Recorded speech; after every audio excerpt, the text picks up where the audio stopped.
Broadcasting, the boisterous part of the fastest game in the world. So strap on your lids and lace them up, Rook. You're listening to the Barn Chirpers Hockey Podcast. Take a lap. Clap it up, boys. Clap it up. Welcome to another episode of the Barn Chirpers. We, of course, are the Barn Chirpers. That's why you're listening to us on all podcasting platforms. Make sure you hit that subscribe button. Make sure you like us. Give us a quick 5-star review. We would appreciate that. You can follow us on the Instagram and the threads at Barn Chirpers Pod. Chirp at us. You know, all that good stuff. We have a lot to cover today. Fans, foes, homies, whatever. There's a lot going on here in the NHL. Captain, I'm loving the Marty Brodeur sweater there. Yes. It's slick. I've been looking, real quick note, I've been looking at goalies that I grew up watching and trying to get their sweaters, or they're at least in my cart.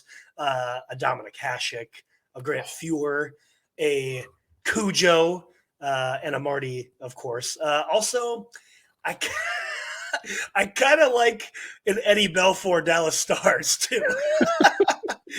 For some reason, I love those late '90s Dallas Stars. Everybody hates them, and I understand why with the bottom, how it and the numbers go over it. It's so dumb, but there's something about it that I just love. But anyway, that's a whole other conversation. As a Minnesotan, how dare you, sir? I know, but I've also been looking at actual Minnesota North Stars as well. Mike Modano, Dino Ciccarelli. Oh, there's so much to go around in those too. But that's for another show and another time. Again, we have a lot to cover. There's a lot going on in the NHL. Real quick rundown here for everybody listening. Again, thanks for tuning in to the Barn Chirpers. We're going to talk about the divisions. We're going to go through our picks that we did in the offseason, see if we want to change anything. We're about a quarter way through the season, so we're going to see if we change some picks. We're also going to talk about there's a situation in Chicago again that we're going to cover very briefly. There's a couple of signings, couple of firings, and a news to break on. Well, not really broke; it's already been broken. But we're going to talk about the All-Star game coming up. So a lot to cover. Let's get into it. We're going to start with a little power play. Maybe this is a minor, actually, but so it has come out, and we're not going to speculate on what. But the Chicago Blackhawks have put Corey Perry on waivers due to conduct that is unacceptable. And this was yesterday, or excuse me, this has been going on for about a week. He was a healthy scratch, and then he was sent home. And we don't know what is actually going on, but something clearly is a conduct issue. So they're taking disciplinary actions. And there's a lot of rumblings on the internet of what he did, and I think is just gross, just spreading rumors and stuff of, you know, we'll get to Connor Bedard here in a second. But so overall, we don't know what Corey Perry did, but again, it's essentially unbecoming of what a professional athlete should be. So in any case, I have to give props to the Chicago Blackhawks for taking control of the situation, considering what we know and what we have chirped them and criticized them for from the past. They're getting ahead of the situation. And again, we're not going to speculate on what it is. That's not really any of our business, truly. But I do have to give the Blackhawks organization props on taking control of the situation and, you know, bringing disciplinary action to Corey Perry. He's not on the team anymore. Well, okay, again, he's put on waiver wire. Nobody's going to claim him, but the intention is to terminate his contract. So I have to give them props for that. Did you have a take on that? No, you're spot on. Like, you have to give props where they're due, especially a club like Chicago, who's, I mean, one of their guys that we've kind of chirped at them about just got signed to Detroit. You hate to see something awful happen that this needs to happen, but at least, again, last week with Boston, this week with Chicago, they said, you know what, we're not going to do it. We're going to take care of this swift. We're going to deal with it, and harshly. I mean, you know, not harshly, but like it was a big move. It wasn't just some random suspension that means nothing. It wasn't a slap on the wrist. It was, get out of our club, get out of our clubhouse. That you're not welcome here anymore. So yeah, props for, you know, maybe it's a low bar to clear, but you did the right thing. Yeah, and again, like essentially the bar is like a quarter of an inch off the ground at this point, considering what we know about the organization. But Mhm. again, we do give you a props for doing the right thing. Again, with this situation, I mean, I do want to bring up Connor Bedard because obviously, um, this was one of the guys Corey Perry was brought in to protect Connor Bedard essentially, Mhm. and kind of give him another a veteran presence to play with. So uh, I guess I don't feel bad uh, necessarily because I think he's going to rise above it because he's a great player anyway. Connor Bedard, I'm speaking of. He's going to do what he's going to do anyway. I just feel like, dang man, like your rookie season, and now you essentially have to deal with this too, and then of course all the other crap going around this situation you have to deal with. I feel I know I said I don't feel bad, but I guess I kind of feel bad in a way for the kid having to deal with this, not only his rookie season, but now he's dealing with this too. That's gotta way more on you than it should, right? It is one of those things. An 18-year-old player, just he's a kid. He's literally a kid. Yep. Yeah. Um, but at the same time, it's like he signed with this notoriously gross franchise. It's true. Like I can only feel but so bad for you. That's true. I, I, He could have I said no. he He could could have have said said no. no. He could have ended up anywhere else, but he signed the deal, It's true. and he'll get through it. He's a good player, and I hope that this is the start of something good for Chicago. Hopefully, this is the actions that they're going to take going forward, and hopefully, this kid Connor Bedard, as he's becoming the face of the franchise, hopefully that's what we have to look forward to going forward. I would hope so. And the last thing that I want to end this on, because it's been more than a 2 minute minor that we've spent way too much time on this, but I think it's been important stuff that we've talked about.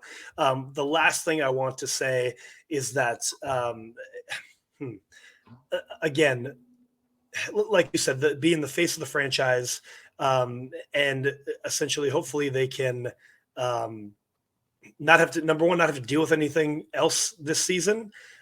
Number two, I was really just stalling there to get my thought back because I had a really good thought and then I lost it, but it came back. Do I think that they might be not coming down too hard on Corey Perry? No. I do think that this is an example of being made an example of. No matter what the discipline, like maybe he just skipped practice and he told the coach to F off or something like that. We have no idea. So I do think that I appreciate that they're taking swift action on this, but it could also be like, we're going to make an example out of you because we don't want to look bad again. You know what I'm Mm-hmm. saying? So it's sort of I guess this is kind of speculating, and we said we weren't going to speculate. Maybe this is a bit of a backhanded way of like, we're going to take swift action because we don't want to look bad again. Does that make sense? Yeah, But totally. again, that's kind of speculating again. I just hope we don't have any more instances of this in the NHL again. Well, really ever, but definitely not this year. It's 2 in 2 weeks. Yeah. This can't happen. Yeah. This can't happen. Absolutely. Especially with so much positive things Anyway, happening. for sure. But anyway, let's get into some good stuff. Again, we're going to talk about the divisions today. So when I pull up the NHL app, the first thing that pops up is the Metropolitan Division. And of course, that is both of our teams in the Metro. So, Justin, I'm going to tell you the 1 through 8 rankings of the Metro right now. And then I would like to know what your rankings were from preseason and if you would like to change anything. So here we go. Number 1, the New York Rangers. Number 2, Carolina Hurricanes. Number 3, the Philadelphia Flyers. Number 4, Washington Capitals. Number 5, New York Islanders. Number 6, your New Jersey Devils. Number 7, the Pittsburgh Penguins. And number 8, the Columbus Blue Jackets. So first of all, what was your rundown of the Metro that we thought it was going to be at the end of the season? So I had New Jersey at 1, Carolina at 2, then Rangers, Islanders, Pens, Caps, Columbus, Flyers at 8. We were pretty much the same. We had 3 through, we basically had the bottom half flip-flopped a little bit, but we basically had kind of the same setup. Yeah. I had New Jersey at 1, then Canes, Pittsburgh, Rangers, Islanders, Caps, Jackets, and Flyers. So saying that, I guess number one, what are you the most surprised at? And then number two, at a quarter way through the season, do you want to make any changes to your picks?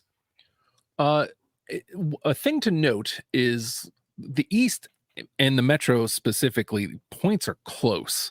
So like Yes. these are going to change for sure. But like if God, I hate saying this. Not that the Rangers are in first, but they're like healthily in first. You know what I mean? Like I hate giving stick taps to the Rangers, but they're going out there and winning hockey games, and that's what you have to do at this point of the year. You have to go out there, you win hockey games, and you get as far ahead as you can get, and they're doing that, except for they got blown out by Buffalo Monday, I think. But other than that, like it that they're in first and they're so far, I think is the biggest surprise for me, considering the points. Yeah, I guess before you answer the second one, I would definitely say the Rangers because I definitely chirped them that I didn't think that they were that great of a team, and they're Mhm. kind of proving me wrong so far, a quarter of the way into the season. So that is surprising to me for sure. But I think truly the biggest surprise to me, and it's number one, Philly being so good, being decent, right? But the biggest surprise is really your boys not showing up, man. Like it's very surprising to me considering how we left last season, how they went into or finished last season. The big guys just aren't. Well, Jackie's back, thankfully. Cap's back, right? Mhm. Um, but that's been really surprising.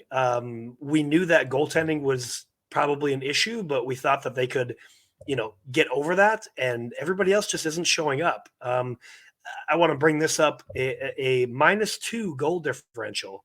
That is insane to me to see Yep. that, and that's the biggest surprise for me in this Metro division right now. Is the Devs being sixth, just barely above 500 at 525 and a -2 in the goal differential. I did not see that coming. Obviously, I know you didn't either, but No, I'm calling obviously it not. out as like it's an easy pick for you to say that, but really, truly for me, it's like what? Yeah.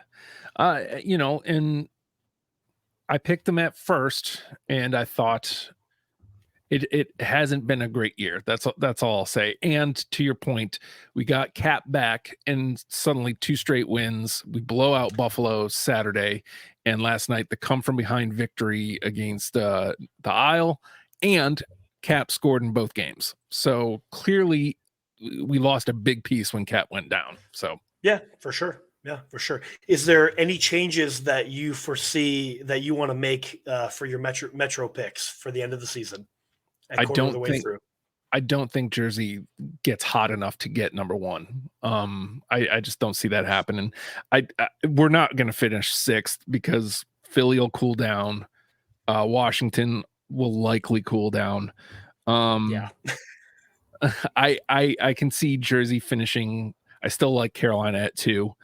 I think it's Carolina and the Rangers fighting back and forth for one. I think New Jersey kind of settles into that third spot, assuming that they have it together now, and we're about to see. So I think that would be the one change. I don't think Jersey has.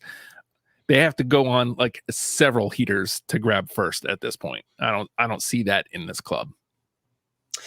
Yeah, well, I mean, like you said, the Rangers are kind of running away with it, truly. And same thing with Carolina. They're sneakily kind of making a large gap away from everybody. So, yeah, I think Jersey right now looks more like a wild card team to me. I still think they Mhm. probably end up 3 in the Metro. With Philly playing so well, I really think that they might be above Islanders, Washington, obviously Columbus. Columbus is staying in last. But I really think Philly might be above. I had the Islanders at 5. I really think the Flyers are just going to keep playing well enough to be in that about 5th spot in the Metro. So my change would be Jersey down to 3, Pittsburgh moves down to 4, and then the Flyers are at 5, and then everything else basically stays the same. So it'll be interesting. It'll be interesting for sure. Moving on to the Atlantic, running that down. Of course, Boston is number 1, Florida number 2, Detroit number 3, Toronto number 4, Tampa Bay number 5, Buffalo 6, Montreal 7, Ottawa at 8. What did you have for the Atlantic, Justin? I think this was one that we had exactly the same, but maybe not. I forget. Yeah, because it was the first one we did. We were exactly 1 to 8 the same. So it was Toronto, Buffalo, Boston, Ottawa, Tampa, Florida, Detroit, Montreal.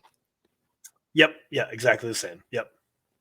So what is the most surprising thing right now, a quarter of the way through the season for you in the Atlantic? This sounds so crazy to think because they ran away with it last year, but Boston hasn't lost a step. The fact that they might have gotten right better. They're right where they were. I mean, again, they've come down to earth a little bit over the last week and a half, 2 weeks. They're looking human, but the fact that they actually have lost. They've lost 4 out of 5. See, so, but the fact that we thought that they, again, we both had them at 3. So the fact that they're a good solid 3 points here ahead of number 2 and 6 points ahead of number 3. They don't have a command on it, but they're squarely they grabbed the lead and they're holding on for dear life right now. So I think that's Boston might be my biggest surprise.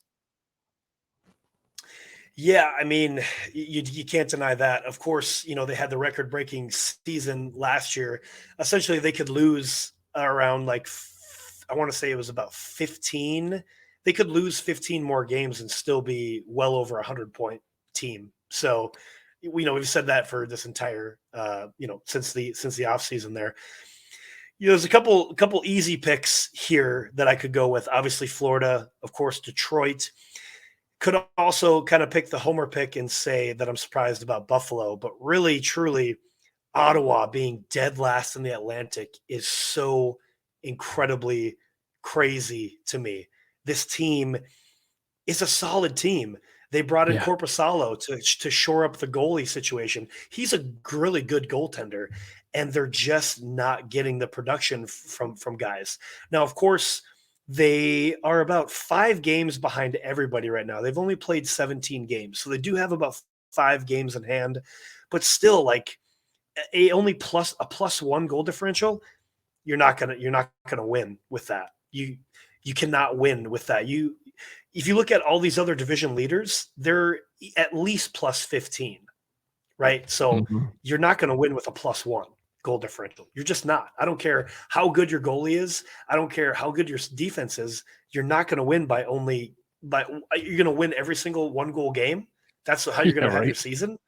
Come on, man. That is a tough season. If you're going to have 82 games where you play 1-goal games in this day and age, if we're talking about the 90s, sure. But right now in 2023, doing 82 1-goal games, you are going to burn out real fast. Real fast. So that's my most surprising is Ottawa. I'll send it to you first again. Do you want to make any changes? Do you think anything's going to be different from what we picked in the offseason in the Atlantic? Well, I mean, I have to tag on to what you were just talking about. We had Ottawa at 4. That's a lot of ground to cover, man. And just the way they're playing, I don't see that happening. I mean, hopefully they get hot and they grab a couple spots here. Montreal probably comes back down to earth. But I don't see them hopscotch. They have to hopscotch Buffalo, who really hasn't gotten it going yet. Tampa, who's getting Vazzy back. And Toronto, who, hasn't played that great. I don't see them coming in there that high. I don't think they finish 8th, but I mean, I think I got to swap them all the way down to number 7. I mean, they got to go on again. We talked about this last with Jersey. They got to go on several heaters For them, it's just to get Yeah. into contention. Like that's not. I just don't see that happening. Yeah, I agree. I agree with that. And of course, to drop down to 7, that's probably where I would put them too. But then again, we talked about those other teams, Detroit and Florida. I don't think Buffalo's getting that 2 spot. Buffalo's, I think, out of contention. I'm essentially taking Buffalo out of number 2, dropping them down probably 7. So it's probably, I suppose I would go. I still think Toronto's probably going to end up winning. I have this feeling. So Toronto, Boston. I think 3. I think 3 will be Florida, and then Tampa 4. So Tampa's probably going to still get that wild card, and then everybody else is going to fall into place after that. Because again, Buffalo can't seem to get it together right now either. Even though 6K is playing really, really well, the boys just aren't scoring. I just don't see Buffalo. Same thing. They're going to have to go on a few heaters. They can only seem to string along one game at a time, and then they lose 2 or 3 more. Like, boys got to figure it out. So that's what I would say. I agree with you. Ottawa's, I don't think in playoff contention, unfortunately. I would love to be wrong though. Yeah, and you gotta play the games on the ice. So. And oh wait, what is this? Oh, it is a superstar check-in, Justin, because we didn't have it last week, and everybody knows on this show I love to chirp Austin Matthews. Listen, and again, I'll say it again, everybody. I've never said that Austin Matthews isn't a good player. He is a great player. He scores all the time, allegedly, in the regular season. He has a great regular season, and then he never shows up in the playoffs when it counts to earn your $13 million contract. That's all I'm ever saying, right? I've never said he's a bad player. I'm just simply saying that in 20 games this season, Austin Matthews has 14 goals, 7 assists, 21 points, and he's a -2. Okay, he's more than a point per game player. Great. Well, guess what? In the last 5 games, Justin, he has scored 2 points in the last 5 games. 2 points Austin Matthews has scored. Okay. They just played Florida. He scored no points. Yes, they did win in a 2-1 shootout. But guess what? If you would have scored some points or dished the puck, you wouldn't have had to go to overtime and you wouldn't have had to go to a shootout. The game before that, you played Pittsburgh. Guess what? No points, Justin. -1. And they, let's see where. Look at my notes. They lost that game 3-2. Okay. The game before that, they played Chicago Blackhawks. No points. -2 against Chicago, one of the worst teams in the league right now. And again, you lost that game 4-3 in overtime. You know what would have been great? A superstar to score some points, and you could have beaten a crappy team. The game before that, they played Minnesota, 1 goal, 1 assist, 2 points, +1. You won that game 4-3. You're telling me all these 1-goal games and your superstar didn't show up to take the team on his back and win the game? Jesus, that's worth $13 million. And then the first of the 5 games that I've been mentioning, they played Detroit. No goals, no assists, no points, +0. So did he even play the game? And they did win that game. But again, in 5 games, all 1-goal games, and you lost 3 of those. Come on. You're telling me that's a superstar? Anyway, $13 million. This has been your right superstar there, check-in for the day. Is that worth $13 million to you, Justin? Because it's not worth $13 million to me. Anyway. Not in my life. No chance. Again, yeah, he scores hat tricks every 10 games. Whoop-de-doo. Like, are you going to win a cup with that? Come on, get out of here. Anyway, moving on. Let's head over to the Central, and I guess I'll take this one. I think we're pretty close on this one too. I had Dallas, Colorado, Minnesota, Nashville, Arizona, Winnipeg, Chicago, St. Louis. Yeah, you and I had Nashville and Winnipeg. No, I'm sorry, Winnipeg and Arizona swapped, I think. Yeah, because I had right. Dallas, Colorado, Minnesota, Nashville, Winnipeg, Arizona, Chicago, St. Louis. Yep, we just had that one switched. So everything else was the same. I'm going to say the elephant in the room here. It's Minnesota. Minnesota being so terrible. That is Yeah. the biggest surprise for me this year. I did not see that coming. And even terrible is saying that lightly, because right now the current standings are Colorado, Dallas, Winnipeg, St. Louis at 4, Nashville at 5, the Yotes at 6, Minnesota at 7, and Chicago at 8. And the only difference between Minnesota and Chicago is 2 points. Mm. That's it. 2 points. Mm. They are a dash 18 in goal differential. Excuse me. And they have 4 overtime losses, which I'm just looking through the rest of the league right now.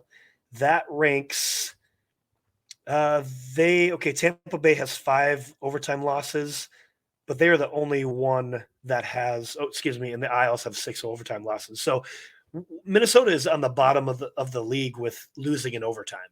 So they just can't get it done, which is clear by their goal differential. The guys aren't scoring. Kirill, he's not doing literally anything. Um, Again, Jared Spurgeon was gone. Yeah. But Matt Zuccarello hasn't really been scoring either. He's been doing better than Kaprizov, but dude. And then of course the goalie situation. Gus has been awful. My boy Flower has been awful. This team is kind of in shambles, truly. And I mentioned that when they went over to Sweden. I was like, they need to win these. And yeah, they got 2 points out of 2 games. Okay, that's still not great. And I don't think we'll get to more Minnesota news a little bit later on. But I mean, honestly, put a fork in them. They're overcooked. They're definitely not making the playoffs this year. I don't think. And I hate to say that. Being from Minnesota, I really wish this team would do something, but I don't see it this year. I think my biggest surprise, because echo everything you said about Minnesota, because that is the one. The fact that you can forgive like a little slippage, maybe they just can't get it together, but like not only can they not get it together, they're getting mopped. Like there's nothing. And they're not fun to watch either, which was like my favorite part about hockey last year, was watching the Minnesota Wild.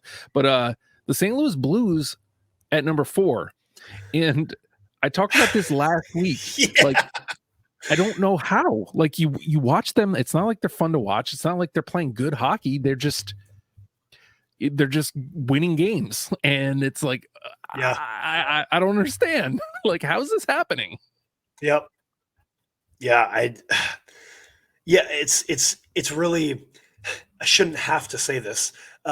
Defense have been pretty solid. Bennington is staying out of the scrums, which I shouldn't have to say that. He's the goalie, but he's kind of keeping his nose clean and doing okay-ish, right? He's not being outstanding goaltending, but he's not being awful like he was last year either. So like, he's doing all right, and all of a sudden the St. Louis Blues, 6-4 in the last 10, by the way. They're somehow in a wild card spot right now in the West. A wild card spot, Justin. How is that possible? When we talked about them, it was all like, yeah, I don't know what you do here. They don't have very many pieces left, and what do you do? Again, there's nothing I can really praise, because I've watched the Blues play hockey, and they're just winning games, and there's nothing pretty. There's nothing, no guys are really standing out. It's just like you said, defense is holding, and that's, they're not leaving Benner out to dry. And sometimes I guess that's all it takes. Yeah, exactly. So I guess, I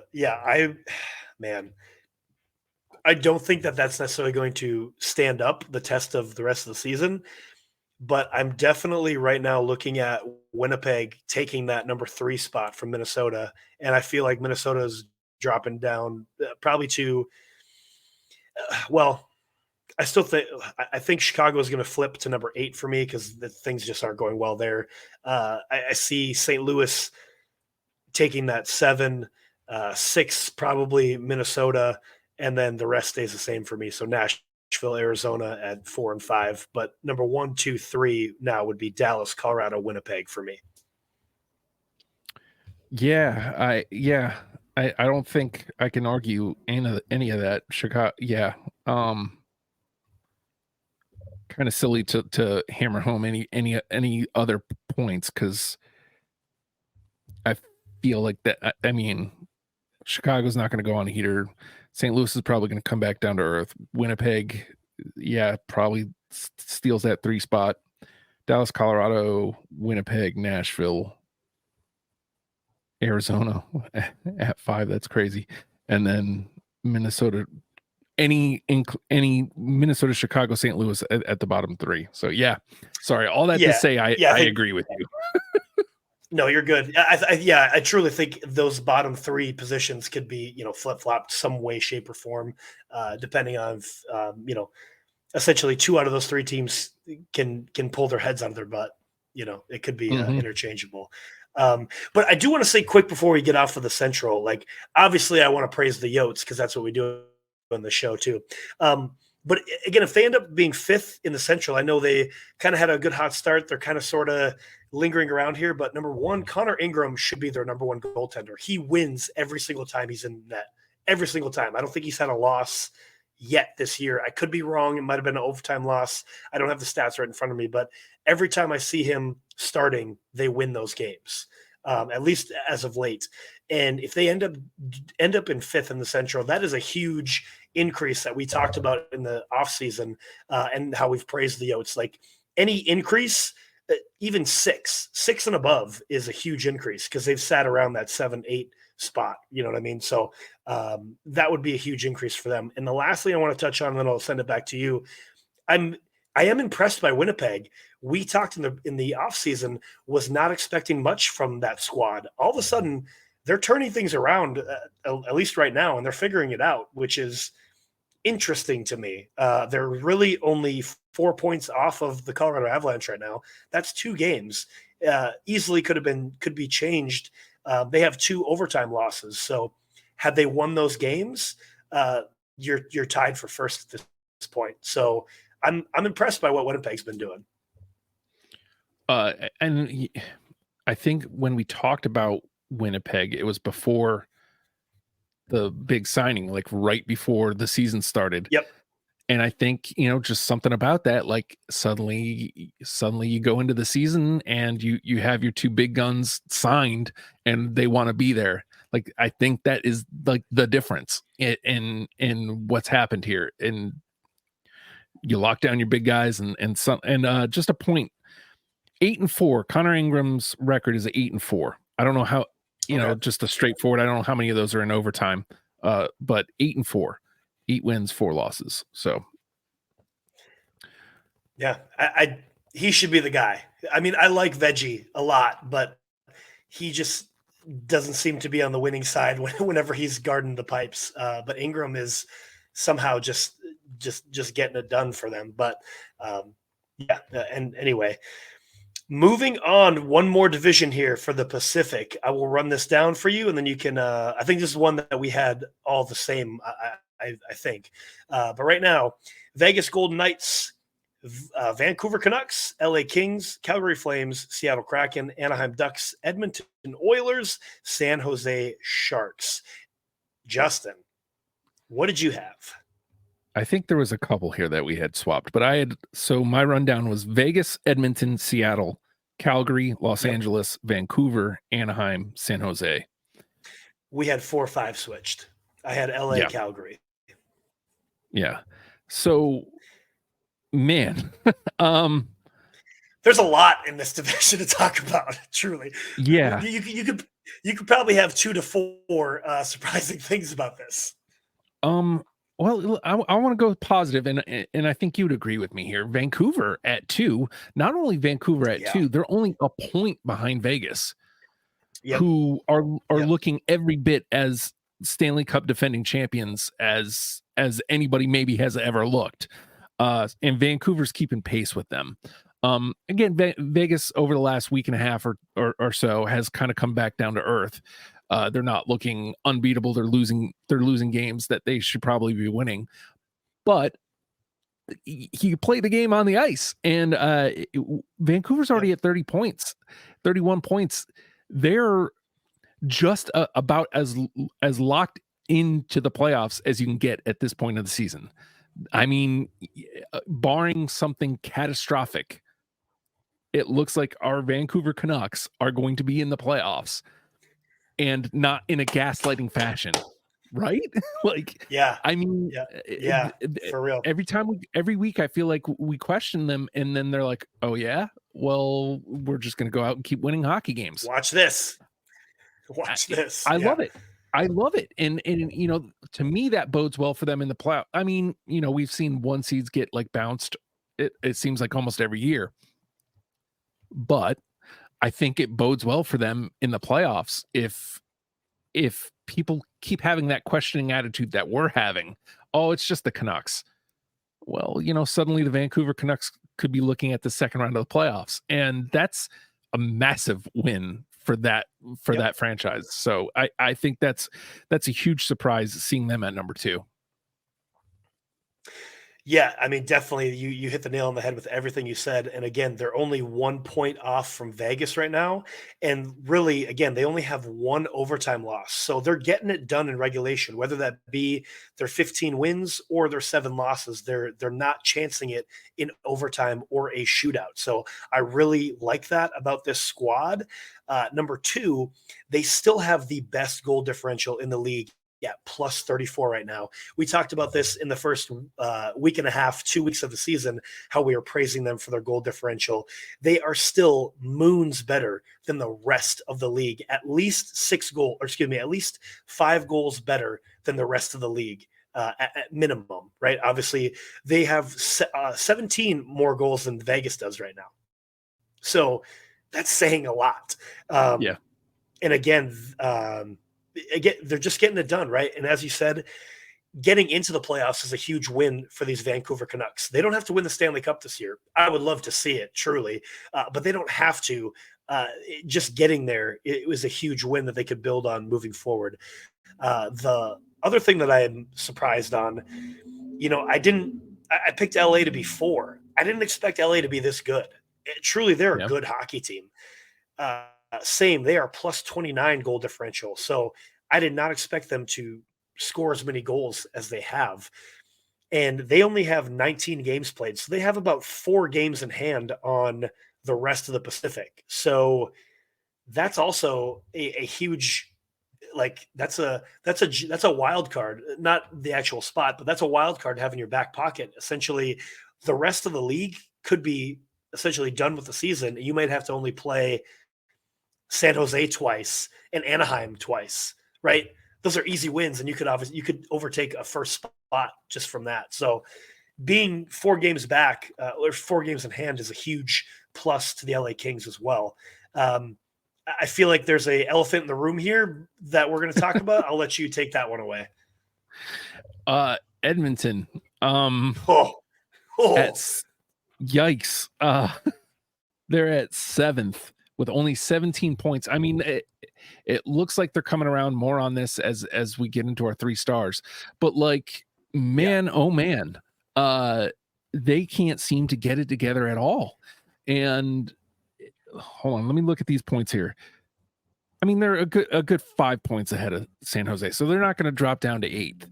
But still, like, one of the few clubs, but only 3 now, wins.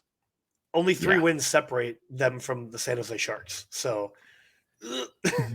and again, you have 2 of the best players in hockey. They have a -7. It's just not going to get it done. And Soup, you sent him down to the AHL, which he's looking like an ECHL goalie in the AHL. Well, he did get a shutout, Justin. Oh, good for him. Good for him. But Stu isn't looking like the guy either. You didn't make any moves in the off season. I don't know who you can grab, like, because it's not like I don't know. Maybe a guy named Marty Jones. I don't understand, but like, again, like you talk about, can a team do it? Can the Edmonton Oilers go on several heaters? Technically speaking, yeah, they could, because they have the talent to do so. But this far into the season, to have to go on we talked about the devs need to go on a couple heater. Like the Oilers probably got to go on like three 5-game heaters and like look really good At doing least. it just to get into the playoffs. Yikes. It's just not been a good year for the Oil. Not at all. And just going back to it, I mean, it's goaltending, man. Like they don't.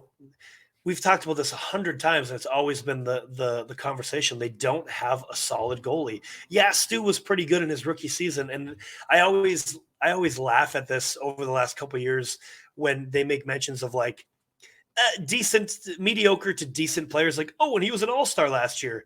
Yeah, because there was a player represented from every single team in the all-star game the last couple of years. That doesn't really equal an all-star to me, buddy. Like everybody had to have a representation. So was he really an all-star last year? Yeah, Stewie did okay last year in his rookie season, but was he an all-star performance? I think that's up for debate. But he's definitely not been even close to that this year so far. So they need somebody to stop the puck, man.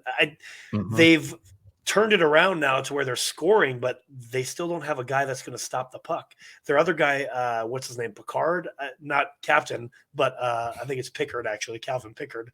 But he's not that great either. So it's always been a goaltender for Edmonton. It's always been defense for Edmonton. And they just, again, they're showing signs of coming back around. But like you said, right now they're in such a deficit. It's going to be real tough to make it.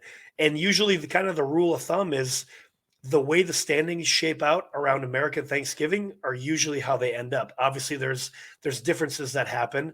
The 2019 Blues were last place at the beginning of the year that year, and they ended up winning the whole thing. So it is possible to turn it around, but right now, like you said, it's not looking great for Edmonton. So I think that the standings, the way they look right now, are how they're going to end up. I think Vegas, Vancouver, LA. I dropped Seattle way out of it. Who knows what they're doing? They're somewhere in the bottom. I think 5 through 8 are very interchangeable right now between Calgary, Anaheim, San Jose, and truly Edmonton. I think that they're going to falter even more, and they're going to be somewhere around 5 through 8. I think those are all jumbled around for me. I can't disagree. You love to see Anaheim played well for the better portion of this part of the season, but as you can see, it looks like the wheels are falling off, and they're showing who they really are. What can you say about the Sharks? They're going to hold that 8 spot down. But yeah, like Calgary is lucky that Edmonton is stinking up the joint because they stink too. And the fact that they're holding on to that 4 spot for dear life. But yeah, Calgary, Seattle, Anaheim, Edmonton, completely interchangeable, I think, from 4 to 7 for sure. And just, I guess, to kind of touch on that, obviously I am upset a little bit at the Kraken to be so low. I don't see them turning it around this year. I haven't been able to watch any games, but things just don't look great for them. So I'm not counting them out like, okay, bye, I'm not going to pay attention to you. But I guess my expectations are much lower now for the Kraken for the rest of the year. If they can at least be above 500, I will be happy with that performance. Love to see them, eke into the playoffs at least. But I guess they must have just used all their magic last year. Just stinks. Could be. Just kind of can't seem to put it together. But that's it's neither here nor there. They're just going to kind of be around the Pacific. If they're better than Edmonton, that's a win to me. If they end up better than Edmonton, that's a win to me. I'll take that as a win for the year. So, what do you think? Should we talk about some 3 stars real quick? Get these guys some praise. Let's do it. You want me to take this the 3rd star, even though I hate the guy and I always want to punch him in the face. You got to give 100%. You got to give some love to Nikita Kucherov. 8 points, or actually I think it's 9 points now in the last week. I think 2 goals, 7 assists. look, man, like the Lightning haven't been great, but Kucherov has, and a little tip of the hat, man. You played well. You've played well enough to earn a 3 stars from your barn chirpers. You hate to see it. We hate to say it, but you can't deny it. It's true. Yeah, the Lightning are 4-5-1 over their last 10, so hasn't been a good little streak, even though they got Vazzy back. But Cooch has been hanging around in there. Also, we could, obviously I am right now, Braden Point is also technically on the league leaders list over this last week at 5 goals, 2 assists, and 7 points. So those two guys are kind of, pulling the carriage, if you will, down there in Tampa Bay. But again, do I want them to be in the playoffs? No. Do I want them to take out the Toronto Maple Leafs, though? Yes. I do want to see that matchup and see the Maple Leafs fall again. Of course, I want that. But anyway, that's a whole other conversation. Our number 2 star of the week, once again, we are a goalie-centric podcast. Truly, we talk about goalies all the time and how much we love tendies. Well, number 2 this week goes to another goaltender. Man, Alexander Georgiev. 3 games played, 3 wins, a 1.67 goals against average, a 944 save percentage, and the Colorado Avalanche have turned things around over the last 10, 7-3-0, Justin, over the last 10. Alexander Georgiev, number 2 star of the week. You'll love to see it for the Avs. Because I don't want to say he was necessarily a question mark of ours going in, but I feel like we did kind of go, is he going to be the guy to be able to get it done? And, you have this little stretch where he shows, yeah, I sure will. Yeah, I mean, I mentioned it that I had him last year in fantasy, and he was very hit or miss. He would have a game where he'd get a shutout or only allow 1 goal. All of a sudden, the next game he's given up like 5 or 6 and gets pulled. So he was very back and forth all year last year. So yeah, he wasn't really on our radar. So to see him again this week, over the last week has been great. 2nd star of the week. Will that continue? I think that remains to be seen. But the Avs right now, doing their thing. I will say, to kind of bring back Minnesota real quick, I watched their game against Colorado versus Minnesota on, I guess that was Saturday night. That was actually the best game that I've seen Minnesota play all year. They still ended up losing that game. But my point is, you can't deny just Colorado. Just if you're watching on YouTube, I'm like bringing my hands over the camera right now. This is what Colorado does. Just kind of is on you. They don't let up. So I think Colorado is the real deal. 7-3 over the last 10, I think, is the real deal for Colorado. And obviously Georgiev is a main reason for that over the last week. Here's more proof that we are not a biased podcast. And you would expect to hear these names at number 1 or anywhere on our 3 stars list every week. But they earned it this week. There's no denying it. Connor McDavid, Leon Draisaitl, we gave it to the both of them because they both showed up this week. And for the reasons like we've talked about before, with Edmonton just not being a good club this year. The fact that McDavid, they're having a turnaround right now. They're doing the superstar thing. They said, hey guys, let's go. We're gonna pull the sled and let's get this thing going uphill and start moving in the right direction. Hats off to him. I think it was last week we talked about someone had 9 assists, but it was Makar maybe. But this week, McDavid, 9 assists. Like, I think he had 11 points on the week. 11, actually. 11. Yeah. That's just insane. Superstar check-in. Connor McDavid, 4 games played, 2 goals, 11 assists, 13 points. Leon Draisaitl, 4 games, 3 goals, 3 assists, 6 points. So for a combined 19 points in 4 games, which is like quadruple the amount of points that Austin Matthews had in the last 5 games. Just saying. Anyway, continue. But to that point, the Oil, they changed out the coach. Knobloch comes on, and they're 6-4 in the last 10. We just talked about them being in 7th right now in the Pacific, but 6-4. Could this turn into a heater? Maybe so. Like you said, they definitely need it if they're going to get anything done. There we go. That's our 3 stars for the week. Let's pull this goalie, shall we? 3 Get a stars. couple extra points. Yeah, let's. We are running up against it. Justin, last week we talked about Patty Kane, and we thought he might sign with the Florida Panthers. Well, guess what? We were both wrong. Patty Kane signs 1 year, $2.75 million with the Detroit Red Wings. I guess he is going to go and play with his old buddy Alex DeBrincat. I don't know what to say about this. I don't like it. I mean, I guess it's not Dallas. I guess it's not Florida, but it's still Detroit, who we just got spanked by last week, and probably our worst showing of the year, 4-0 spanking. I mean, Detroit definitely needs it. They've kind of been very wishy-washy, and so hopefully for them, he can provide a nice little spark to keep them going forward.